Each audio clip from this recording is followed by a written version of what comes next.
18 ఏళ్ల నిరీక్షణ, 18 గంటల్లోనే విషాదం. ఆర్సీబీ విక్టరీ పరేడ్లో తొక్కిసలాటకు దారితీసిన 5 ప్రధాన కారణాలు. 18 ఏళ్ల కలను నిజం చేసుకున్న రాయల్ ఛాలెంజర్స్ బెంగళూరు జట్టును చూసేందుకు అభిమానులు పోటెత్తడంతో ఆనందం కాస్త విషాదంగా మారింది.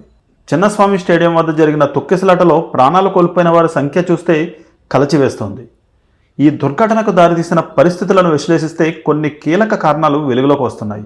ఆర్సీబీ జట్టు 18 ఏళ్ల తర్వాత కప్ గెలవడంతో అభిమానుల ఆనందానికి అవధులు లేకుండా పోయాయి. తన అభిమాన ఆటగాళ్లను కల్లారా చూసేందుకు, సంబరాల్లో భాగం పంచుకునేందుకు వేలాదిగా తరలివచ్చారు అభిమానులు.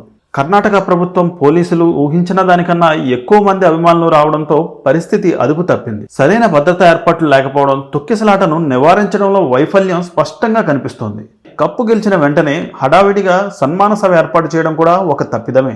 సంబరాలు ఇంకా ముగియక ముందే కార్యక్రమం పెట్టడంతో అభిమానులు ఉత్సాహంగా తరలివచ్చారు. ఒకవేళ సభ నిర్వహించాలనుకుంటే అభిమానుల తాకిడిని నియంత్రించే విధంగా చిన్న వేదికలపై ఏర్పాటు చేయాల్సింది. చిన్నస్వామి స్టేడియానికి అభిమానులు భారీగా చేరుకోవడంతో ఒక్కసారిగా గేట్లు తెరవడం తొక్కిసలాటకు ప్రధాన కారణమైంది. ముందుగా గేట్లు తెరిచి క్రమ పద్ధతిలో అభిమానులను అనుమతించి ఉంటే ఈ ప్రమాదం జరిగి ఉండేది కాదు. ఈ తొక్కిసలాటలో మరో కారణం పోలీసుల లాఠీచార్జ్. తొక్కిసలాటను అదుపు చేసేందుకు పోలీసులు లాఠీచార్జ్ చేయడం పరిస్థితిని మరింత దిగజార్చింది. భయంతో అభిమానుల పరుగులు తీయడంతో తొక్కిసలాట తీవ్ర రూపం దాల్చింది. ఈ విషాద ఘటనపై సమగ్ర విచారణ జరిపి బాధితులపై కఠిన చర్యలు తీసుకోవాలని ప్రజలు కోరుతున్నారు. భవిష్యత్తులో ఇలాంటి ఘటనలు పునరావృతం కాకుండా ప్రభుత్వం, నిర్వాహకులు తగిన జాగ్రత్తలు తీసుకోవాలి.